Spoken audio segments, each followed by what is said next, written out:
الکریم اما بعد مشروطی فی ذکر نبی حبیب صلی اللہ علیہ وسلم 35ویں فصل آپ کے حقوق کے بیان میں جو امت کے ذمہ ہیں، جن میں الحقوق یعنی حقوق کی جو اصل ہے محبت اور مطابعت فی الاصول والفروع ہے۔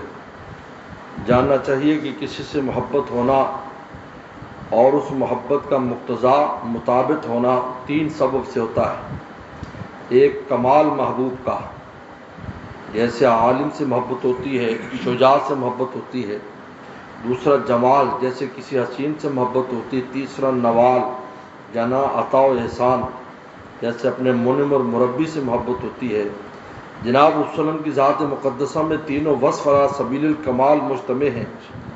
وصف اول سے یہ تمام رسالہ مشحون ہے، یہ کمالات سے تو اپنے سن لیا۔ دوسرا وصف فصل 21 میں مخزون ہے، اور 34 فصل لانے سے مقصود خاص تیسرے وصف کا مضمون ہے۔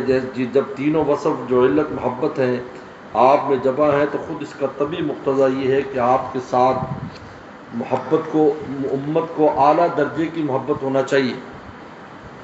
اگر نص شرعی بھی نہ ہوتی، جبکہ نصوص شریعہ بھی اس کی ایجاب میں موجود ہیں، تو داعی عقل اور طبع کے ساتھ داعی شرع بھی مل کر آپ کی وجوہات محبت کو مؤکد کرتا ہے۔ اور در حقیقت اعظم غایت اس رسالہ کی اسی امر کی طرف اہل ایمان کو متوجہ کرنا ہے۔ یقینی امر ہے کہ ان اسباب اور دوائی کے ہوتے ہوئے محبت سے اتباع کا انفکاک عادتاً محال ہے، یعنی اتباع الگ نہیں ہو سکتا محبت سے۔ جس درجہ کی محبت ہوگی اسی درجے کا اتباع ہوگا، اور ظاہر ہے کہ محبت اعلیٰ سبیل الکمال واجب ہے، پس مطابقت بھی آپ علیہ السلام کے علیہ سبیل کمال واجب ہوئی، اور اس میں گو کسی کو بھی کلام نہیں ہو سکتا۔ محض تجدید استحضار کے لیے مختصر طور پر تنبیہ کر دی گئی، اور اسی کی تقویت کے لیے چند روایات ذکر کی جاتی ہیں۔ پہلی روایت انس رضی اللہ عنہ سے روایت ہے، رسول اللہ صلی اللہ علیہ وسلم نے فرمایا، تم میں کوئی شخص مومن نہ ہوگا جب تک کہ میں اس کے نزدیک اس کے والد اولاد تمام آدمیوں سے زیادہ محبوب نہ ہو جاؤں۔ روایت کو اس کو بخاری مسلم نے اضاف المشکات۔ فائدہ، یعنی اگر میری مرضیات دوسروں کی مرضیات میں تزاحم ہو تو جس کو ترجیح دی جائے گی اسی کے محبوب تر ہونے کی علامت ہوگی۔ یعنی ایک طرف وسلم کی مرضیات، ایک طرف دوسروں کی، تو اگر وسلم کی مرضیات کو ترجیح دیتا ہے تو آپ سے زیادہ محبت ہے، اگر دوسروں کی محبت ترجیح دیتا ہے تو ان سے زیادہ ہے۔ پھر دوسری روایت امام بخاری نے ایمان و نزول میں عبداللہ بن ہشام سے روایت کیا ہے، حضرت عمر رضی اللہ عنہ نے عرض کیا، یا رسول اللہ، آپ میرے نزدیک ہر چیز سے زیادہ محبوب ہیں بجز میرے نفس کے جو میرے پہلو میں ہے، یعنی وہ تو بہت ہی محبوب ہے۔ جناب صلی اللہ علیہ وسلم نے فرمایا، تم میں کوئی مومن نہیں ہو سکتا جب تک خود اس کے نفس سے بھی زیادہ میں اس کو محبوب نہ ہوں۔ حضرت عمر نے کہا کہ قسم ہے اس ذات کی جس نے آپ پر کتاب نازل فرمائی کہ آپ میرے نزدیک میرے اس نفس سے بھی زیادہ محبوب ہے جو میرے پہلو میں ہے۔ جناب صلی اللہ علیہ وسلم فرمایا، بس اب بات ٹھیک ہوئی، قضا فی المواہب۔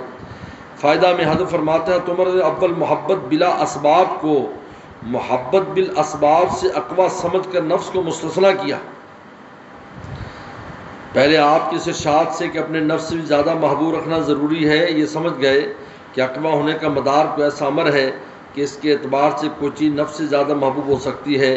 مثلا کہ آپ کی خوشی کو نفس کی خوشی پر طبعاً مقدم اور راجح پایا، سو اس حقیقت کے انکشاف کے بعد آپ کی احبیت نفس کا مشاہدہ کیا اور خبر دی، اور مواہب کے مقصد سابع میں دوسرے صحابہ کی حکایتیں محبت کے عجیب و غریب ذکر کی ہیں۔ بعض محدثین نے اس کا ایک دوسرا معنی کیا ہے کہ حضرت عمر رضی اللہ تعالیٰ عنہ آپ کی زبان سے دراصل یہ کہلوانا چاہتے تھے، جیسے ہوتا ہے نا کہ جی میں سب کچھ ہے لیکن فلاں نہیں، تو اگلا جو محبوب ہے کہ نہیں یہ بھی ہوگا، ہاں نہیں بھی ہم یہ بھی قربان کرتے ہیں، تو یہ کیوں ان کی ایک ادا تھی۔ بعض محدثین نے یہ معنی کیا ہے کہ ان کو شروع سے رسول وسلم جان کچھ بھی نہیں، نفس کیا تھا، جان بھی قربان تھی، لیکن کہلوایا زبان وسلم سے کہ نہیں نفس سے بھی زیادہ، کہ آپ نفس سے بھی زیادہ محبوب۔ تیسری روایت حضرت ابو ہریرہ رضی اللہ عنہ سے روایت ہے کہ رسول اللہ صلی اللہ علیہ وسلم نے فرمایا، میری تمام امت جنت میں داخل ہوگی مگر جس نے میرا کہنا قبول نہ کیا۔ عرض کیا کہ قبول کس نے نہیں کیا؟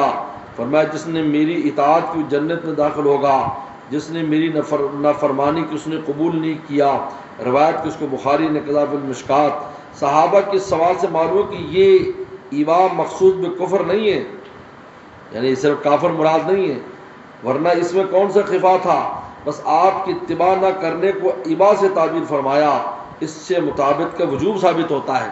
یعنی رسول اس لیے حضور صلی اللہ علیہ وسلم کی طریق اور سنتوں کو استخفاف اور ان کی توہین کرنا اور ان کو ہلکا سمجھنا اور ان کو اہمیت نہ دینا، ایسا شخص بھی جنت میں نہیں جائے گا، جیسے کہ اس روایت میں۔ چوتھی روایت انس رضی اللہ عنہ روایت ہے کہ رسول اللہ صلی اللہ علیہ وسلم نے فرمایا جس نے میری سنت سے محبت کی اس نے مجھ سے محبت کی، اور جس نے مجھ سے محبت کی میرے ساتھ جنت میں ہوگا۔ روایت کی اس کو ترمذی نے قضا فی المشکات۔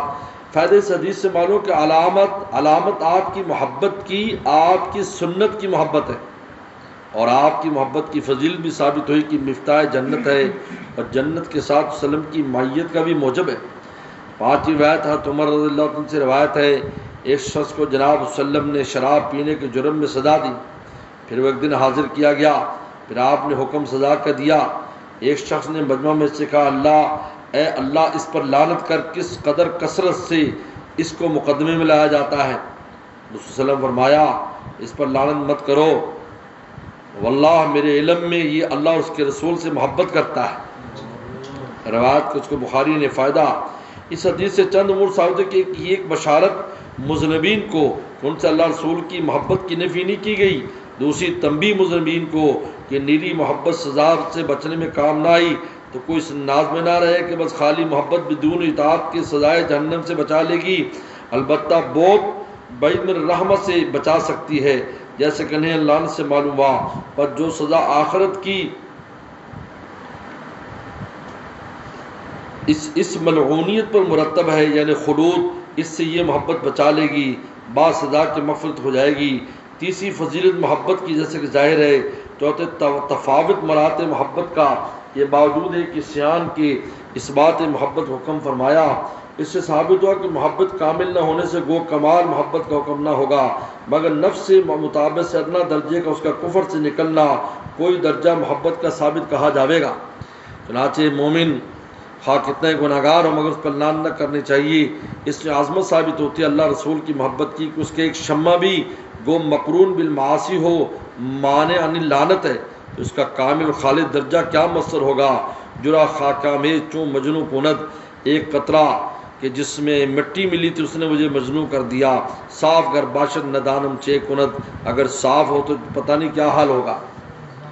یا سائرن نحو الہما باللہ قفی بانہی وقرا تبامیر جوا منی علا سکانہی، اے جانے والے بجانب گیازار کے اللہ کے اس کے باغ درخت اور مان میں ذرا ٹھہرنا اور میری طرف سے دفاتر غم اس کے رہنے والوں کو پڑھ کر سنانا۔ اصل وانا حالتی فی سقم من فقدتہم فالقلب فی القلب فی خفقانہ والراس فی دورانہ، اگر میری حالت بیماری کے بارے میں دریافت کریں جب سے میں ان سے غائب ہوا ہوں، پس قلب اپنے خفقان میں ہے اور سر اپنے دوران میں ہے، یعنی دل خراب ہے اور دل بھی گھوم رہا ہے۔ ان فتشوا اندم عینی بعدم قل حاکیا کالغیث فی تحتانہ والبحر فی ہیجانہ، اگر وہ میرے اشک اور سانسوں کے بارے میں پوچھے آنکھ کے تو کہہ دینا بطور حکایت کے کہنا ابر کی طرح وہ برس رہے ہیں اور سمندر کی طرح ان میں جوش ہے۔ لکنہ ما جرا مشغوف حب المصطفیٰ فخیالہ فی قلبہ وحدیثہ بلسانہ، لیکن وہ محب باوجود اس تمام تر ماجرا کے فریفتہ عشق مصطفیٰ صلی اللہ علیہ وسلم کا، بس آپ کا خیال اس کے قلب میں ہے اور آپ کا تذکرہ اس کی زبان پر ہے۔ لما وَلَطَالَمَا يَدُو مُلِحًا فِي الدُّعَاءِ مُبَالِغًا لِيَطُوفَ فِي بُسْتَانِهِ وَيَشُمَّ فِي رِيحَانِهِ، بہت زمانہ طویل سے دعا کرتا ہوں اور دعا میں الہ مبالغہ کر رہا ہوں کہ آپ کے باغ میں طواف کروں اور آپ کے ریحان سے خوشبو سونگوں۔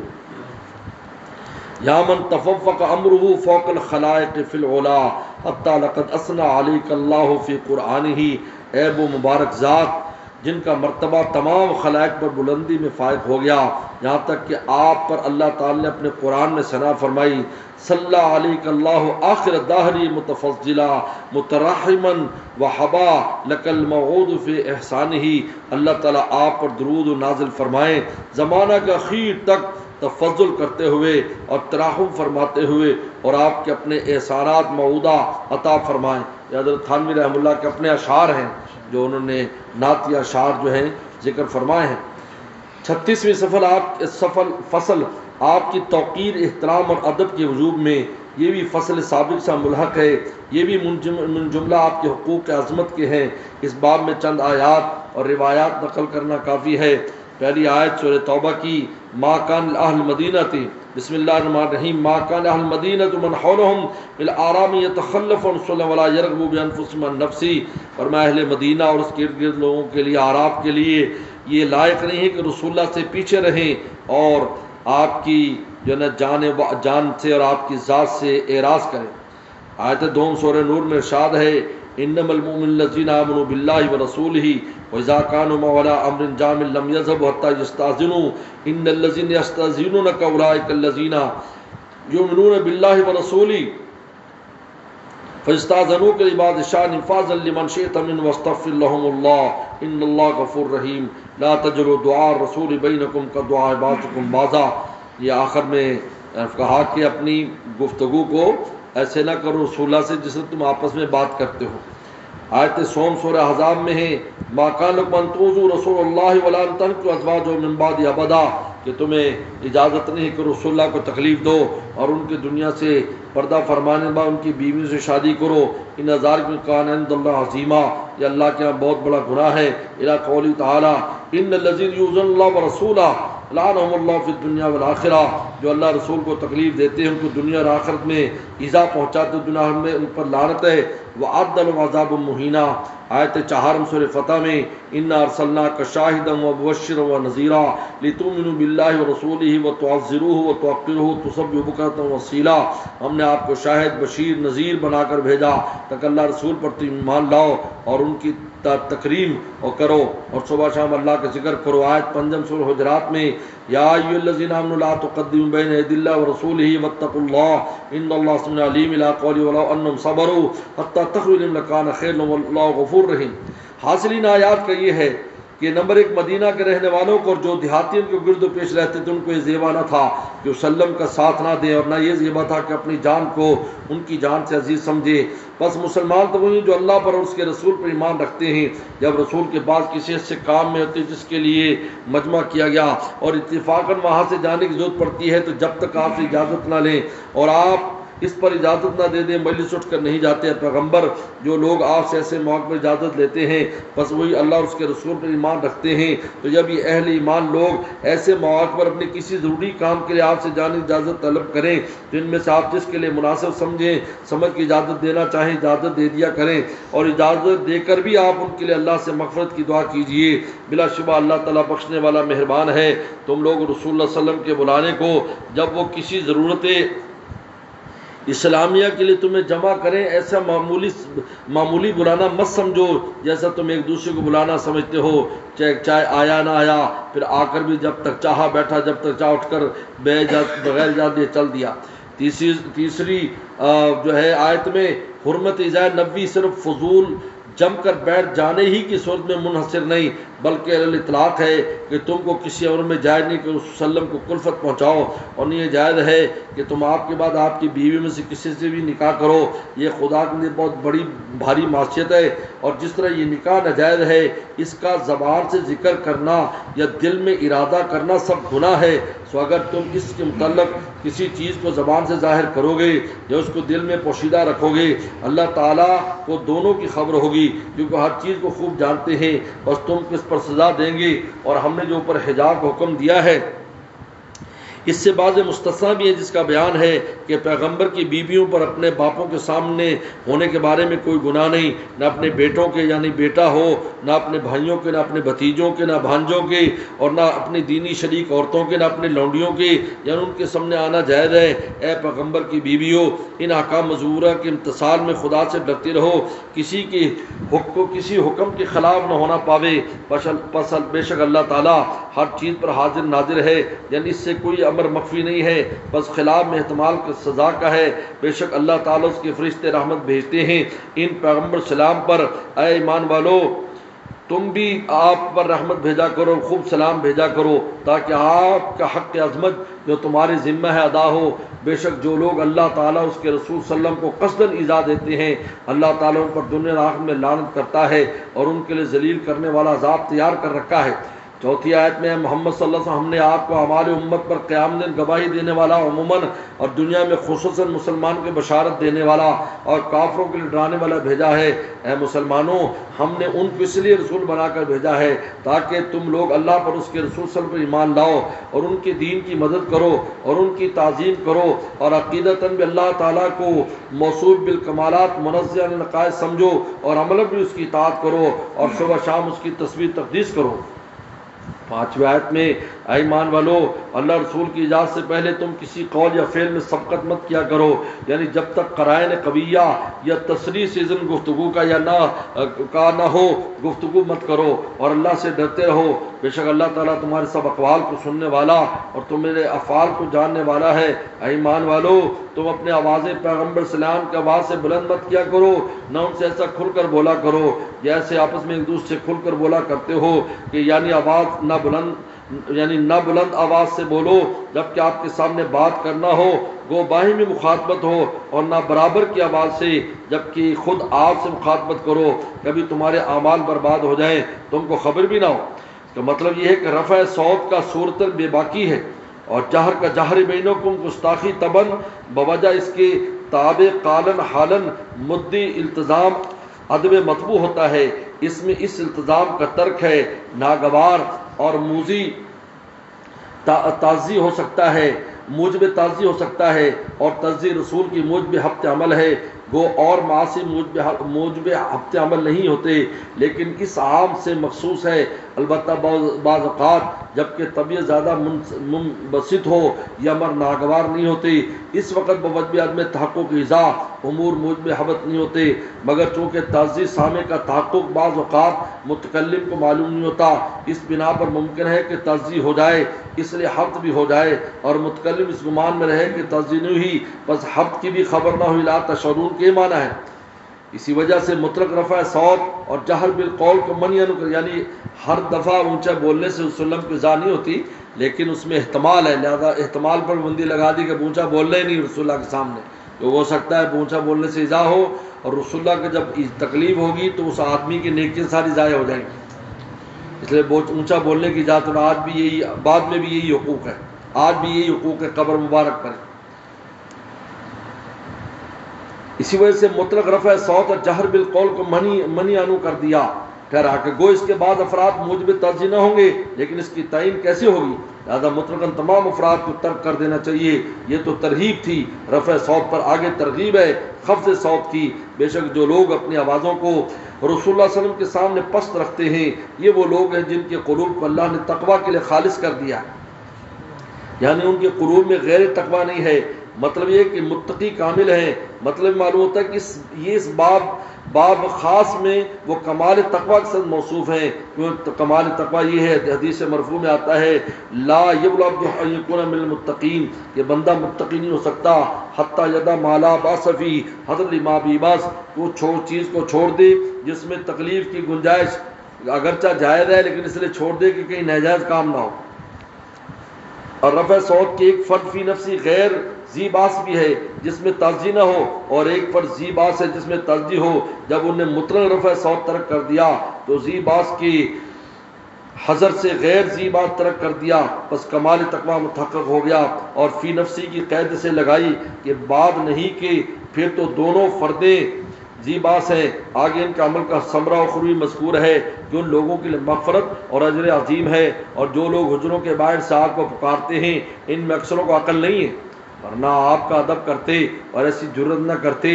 اگر یہ لوگ ذرا صبر اور انتظار کرتے یہاں تک آپ خود باہر کے پاس آ جاتے کہ ان کے لیے بہتر تھا، کیونکہ یہ ادب کی بات تھی۔ اور یہ لوگ اب بھی توبہ کر لیں تو معاف کیے جائیں گے، کیونکہ اللہ غفور الرحیم ہے۔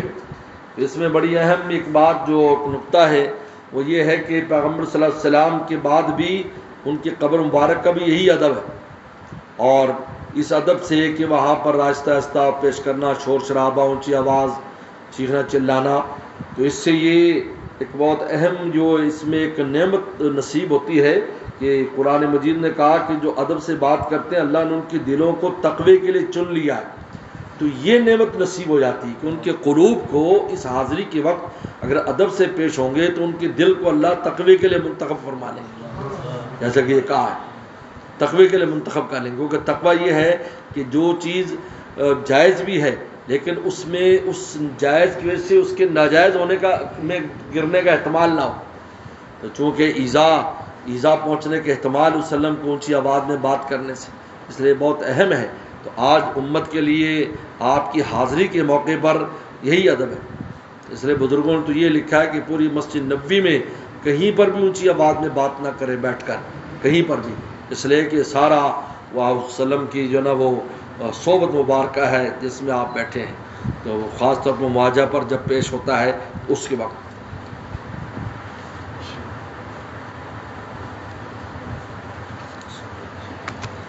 اللهم لك الحمد كما أنت وصلي على محمد كما أنت الوفى البلاء كما أنت أهل إنك أنت التقوى والمغفرة.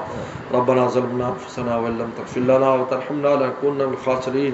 اللهم إنا نسألك الهدى والتقى والعفاف والغنى. اللهم احسن عاقبتنا في الأمور كلها واجرنا من خزي الدنيا وعذاب الآخرة. اللهم واقتنا كواقت الوليد. اللهم احفظنا مما نخاف ونحذر. اللهم احفظنا بما تحفظ عبادك الصالحين. اللهم ارفع عنا الوباء والبلاء. اللهم ارفع عنا عذابك. اللهم ارفع عنا عذابك. اللهم ارحمنا وأمة محمد صلى الله عليه وسلم. اللهم ارحمنا وأمة محمد صلى الله عليه وسلم. اللهم إنا هذا المرض جند من جنودك تصيب به من تشاء وتصرف من تشاء. اللهم فاصرف عنا. اللهم فاصرف عنا. اللهم فاصرف عنا وعن بيوتنا وعن بيوتنا وعن أزواجنا وأهلنا وذرياتنا وبلادنا بلاد المسلمين. اللهم احفظنا مما نخاف ونحذر. أنت خير الحافظ أنت أرحم الراحمين. أنت خير الحافظ أنت أرحم الراحمين. أنت خير الحافظ أنت أرحم الراحمين. اللہ واقعتاً کا واقعت الولید. یا اللہ سیر طیبہ کی برکت سے یا اللہ اس بلا سے سب کی حفاظت فرما، اس وبا سب کی حفاظت فرما. یا اللہ سیر طیبہ کی برکت سے ہر طرح کی عافیت نصیب فرما.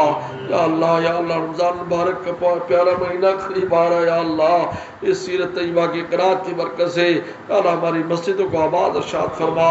یا اللہ ہمارے مدارس کو آباد ارشاد فرما، خانقاہوں کو آباد ارشاد فرما، حرمین شریفین کو آباد ارشاد فرما. یا اللہ ہمارے بازاروں کو، ہمارے کھیتوں کو، کھلیانوں کو، شہروں کو، بستیوں کو آباد ارشاد فرما. یا اللہ تمام اسلامی یا اللہ ممالک کو اور مسلمانوں کو ہر طرح کی عافیت نصیب فرما. یا اللہ پوری انسانیت کو عافیت نصیب فرما. یا اللہ تیری طرف رجوع کرنے کی توفیق عطا فرما. یا اللہ ایمان والوں کو تیری ولایت اور دوستی نصیب فرما، کافروں کو بھی ایمان کی توفیق عطا فرما. یا اللہ سیرت طیبہ کی برکت سے ہمارے جتنے امور ہیں سب کو عافیت کے ساتھ انجام فرما، عافیت کے ساتھ انجام فرما. یا اللہ خلیل صاحب کی بچی کی یا اللہ رخصتی عافیت کے ساتھ اس کو مکمل فرما، خیر و برکت نصیب فرما. یا اللہ ہمیشہ خوشیاں نصیب فرما. اور بھی یا اللہ کئی دوست احباب ہیں انہوں نے دعاؤں کے لکھا ہے، سب کی حاجات کو پورا فرما. ہمارے جتنے مرحومین مرحومات ہیں یا اللہ سب کی مغفرت فرما. ہمارے والدین اساتذہ مشائخ و اقارب سب کی مغفرت فرما. یا اللہ بیماروں کو شفا عطا فرما، بیماروں کو شفا عطا فرما. اس مرض میں خاص طور پر جو مبتلا ہیں سب کو شفا کاملہ عاجلہ عطا فرما، صحت عافیت نصیب فرما۔ یا اللہ ہمارے اتنے متعلقین متعلقات پورے عالم میں جہاں جائیں، ہمیں بھی اور ان کو اور ان کے اولاد کو، ہمارے آل اولادوں کو ہر طرح کی عافیت نصیب فرما، ہر طرح کی عافیت نصیب فرما۔ ہماری جو بھی حاجات ہیں اپنے خزانوں سے، سیرت طیبہ کے برکت سے، رسول اللہ صلی اللہ علیہ وسلم کے وسیلے سے دعا ہے یا اللہ سب کو یا اللہ غیب کے خزانوں سے پوری فرما۔ ربنا تقبل منا انک انت السمیع العلیم۔ صلی اللہ تعالی علی خیر خلقہ محمد و آلہ وصحبہ اجمعین۔